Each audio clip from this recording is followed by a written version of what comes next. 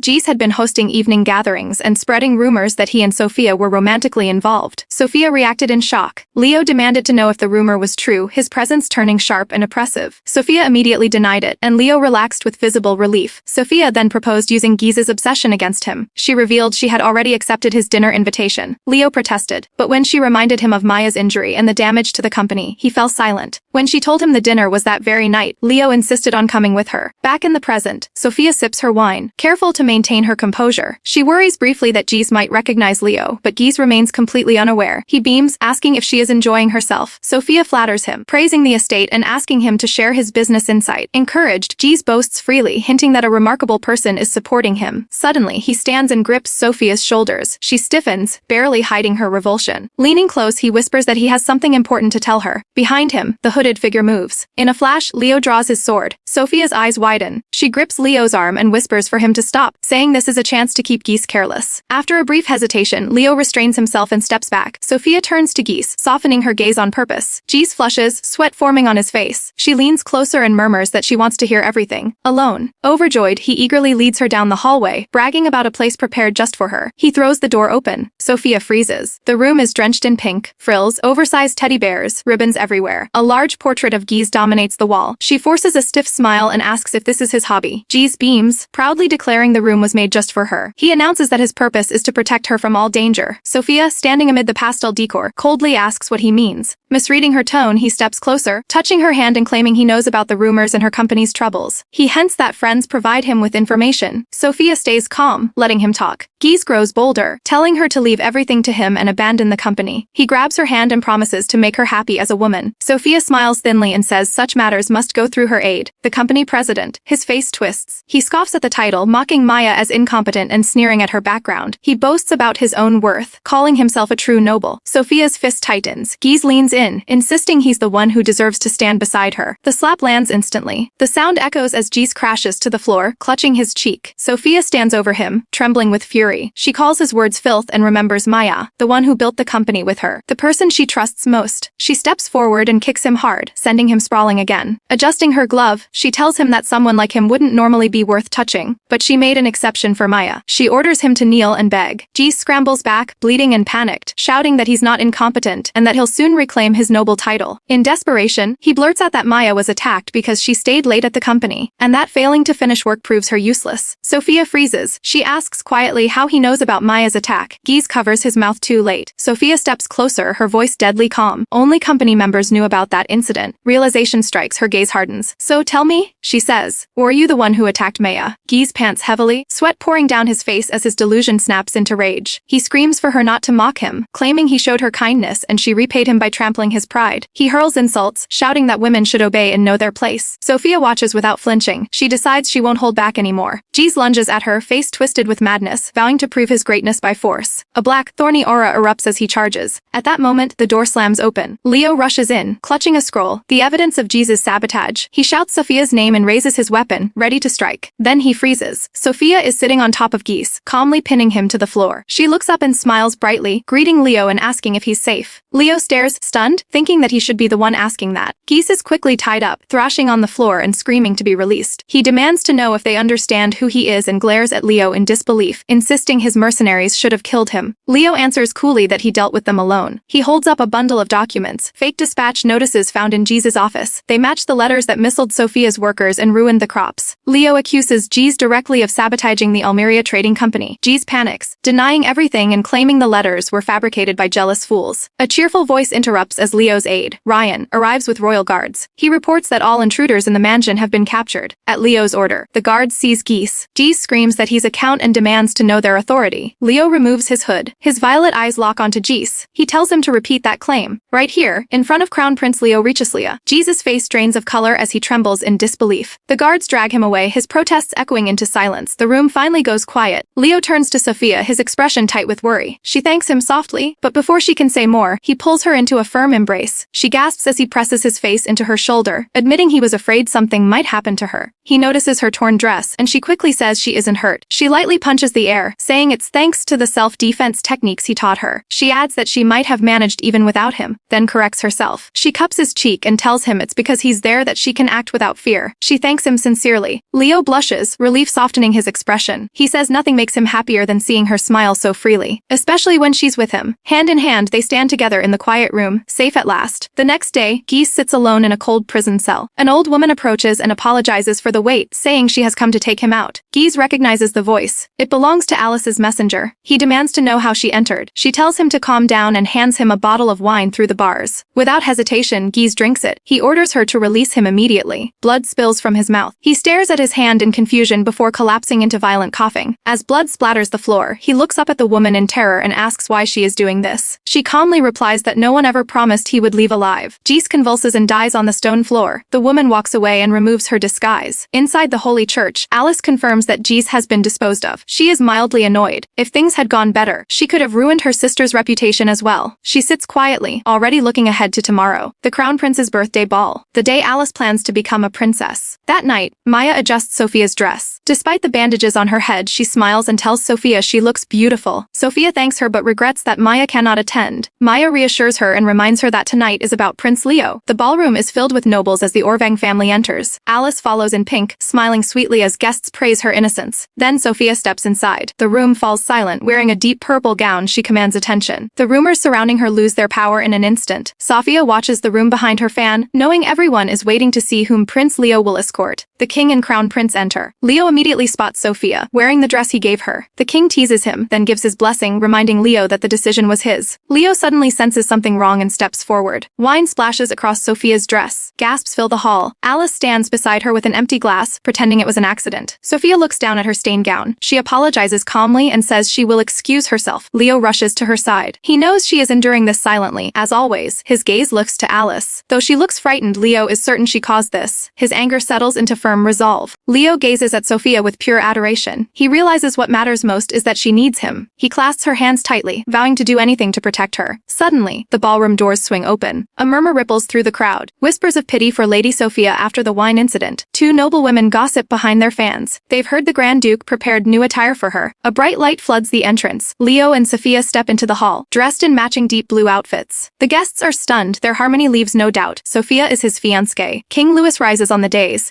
draped in his royal red cloak. He thanks everyone for attending and announces that, though it's Leo's birthday, there is another joyous occasion tonight. Leo and Sophia exchange a knowing smile. Sophia closes her eyes, drawing in a deep breath. Memories of her past life, the despair, humiliation, the guillotine flash through her mind. Her eyes snap open, sharp and determined. It's time to repay it all. She smiles with confidence. She has won. A voice cuts through her thoughts. What a shame. Sophia freezes. Alice's voice whispers that the princess will never be a loser like her sister. Darkness seems to descend. Alice walks past Sophia, ascending the stairs to the king. The room shifts instantly. Leo glances at his father, confused, as the king begins praising Alice's devotion and travels as a nun. Sophia stares, numb. The king declares that the one chosen by Prince Leo is Alice. Alice smirks. The king gestures grandly to her in pink. The engagement of Leo and Saintess Alice is announced. The world seems to stop. The crowd erupts in confusion. Leo and Sophia stand frozen. This was supposed to be Sophia's moment. Alice frames her face with her hands, grinning with twisted delight. Your Majesty! Leo screams, stepping forward, panicked. He insists Sophia is the one he wants to marry. The king's expression turns cold. He asks if Leo is challenging his authority, glaring down at him. Leo flinches. The king points at Sophia. In the near future, that woman will be a criminal. He accuses her of using her trading company to fund a church conspiracy against the royal family. Leo protests, calling it nonsense. The king smiles eerily. Someone with the power to see all things has witnessed it. Alice or vain. A light shines on Alice, who looks innocent in her pink dress. The king calls Archbishop Michael forward. He bows humbly. The crowd gasps. He is a pillar of the Saintess faction. Michael explains he has searched for the Saintess for years under the Pope's orders. He shows a flashback of 3 traveling nuns, finally finding Alice, glowing with divine light in her habit as the reincarnation of goddess Luminatia. Michael says the goddess told him in a dream that everyone would come to see her. A holy light shines. Alice, dressed as a nun, promises to guide everyone. The vision shows commoners weeping with joy. Back in the present, Michael explains Alice insisted on completing a mission before going to the holy capital. Golden lilies bloom in the background. Alice looks at Sophia with fake tears, claiming she saw her sister's scheme and told the king for the country's sake. Alice steps closer, throwing her arms around Sophia. She whispers, loud enough for all to hear, I did it for you, sis. Sophia's eyes widen in horror. Alice buries her face in Sophia's shoulder, then lifts it slightly. Her expression twists into a demonic, mocking grin, whispering only to Sophia, it's not too late, let's try to be better, okay? Leo watches, pale and shocked, realizing the cruel betrayal as Alice clings to Sophia. The king's voice boomed, granting the Saintess his blessing to her engagement with Leo. Cold and absolute, he declared the decision final. Alice stood in the spotlight, purple light washing over her. She vowed silently never to let this go. Leo's teeth clenched, trembling with fury at the king's presumptuousness. He turned to Sophia, gripping her shoulders, his worry palpable. Sophia remained calm, meeting his gaze with a quiet smile that cut through the chaos. Leo's tension melted, replaced by a surge of determination. She faced the days, eyes flicking to Alice, curtsying with controlled grace. She acknowledged the king's words but refused to make excuses for a future that hadn't come. She would leave tonight. Alice smiled, confident, yet a dark aura swirled around her. She mocked Sophia silently, convinced the king's favor secured her victory. Sophia walked past her sister, pausing only to cast a final glance at the king, her eyes glowing with blood, red intensity. Her smile promised retribution. The king flinched. Alice faltered briefly before masking it with her usual grin. Sophia exited, the crowd parted silently. Alice trembled, forcing her smile, telling herself Sophia was only acting tough. Her manic delight returned. Finally, everything belonged to her. Leo watched Sophia disappear, alone in the golden hall. Night fell over the silent palace. Inside, Leo stood before the heavy doors, guards blocking his way. He slammed his hands against the wood, demanding entry, but they remained unmoved. "You are pitiful," a voice sneered. Shadows resolved into Ryan, stepping forward with a smug, triumphant expression. A memory flashed of Ryan blushing at Leo's praise, innocent and loyal. Now, the betrayal hit with full force. The flashback revealed the king's earlier order to prevent Leo from leaving, and Ryan's obedient compliance. Leo grabbed him by the collar, confronting him with the truth he had long suspected. Ryan's smirk only deepened. He revealed he was never Leo's retainer, only the king's servant following orders without question. Leo recoiled, disgusted. Ryan leaned close, mocking the prince's naivety, then bowed and stepped back. The heavy doors slammed, leaving Leo alone in silence. He pictured Sophia's smile, praying for her safety. At sunrise, the city stirred. At the Almeria Trading Company, employees panicked over the news, shouting their disbelief. Sophia sat calmly at her desk, sipping tea. Her bandaged assistant trembled with fury, insisting Sophia was the true goddess despite the king and Saintess faction's blind faith in Alice. Sophia smiled gently, advising calm and patience. Composed and unshaken, she readied herself for the war to come. Sophia's assistant collapsed into her arms, sobbing, praising Sophia for staying strong. Sophia patted her back, admitting she felt calm now, but last night had been different. A flashback showed her thrashing in bed, screaming in rage over the goddess nonsense. Back in the present, Maya wiped her tears and swore she would always stand by Sophia. Sophia smiled and held her hands, saying she was counting on her. Her expression hardened as she turned to the real problem, Prince Leo. They would likely keep him locked until he gave in, maybe even force the marriage. The king was afraid of her trading empire and saw Alice as a controllable pawn. Sophia smirked. He had made the wrong choice. Maya reminded her of the political stakes. Alice was backed by Archbishop Makel's Saintess faction, buying the king's favor, while envious of the Doctrine faction. Destroying Sophia would also damage the rival faction. Sophia nodded. The king and the Saintess faction were using each other. Their first move had been branding Alice as the Saintess to legitimize the engagement. Sipping her tea, Sophia noted one flaw: Alice was unpredictable. She asked for pen and paper. Maya realized Sophia already had a plan. Sophia winked and declared it was time to act against the Holy Church. A week later, white doves flew across a clear sky. A carriage rolled up the stone path to the cathedral of the Holy Capital. Sophia stepped out, her silver hair moving in the wind. She looked up at the towering structure. The counterattack had begun.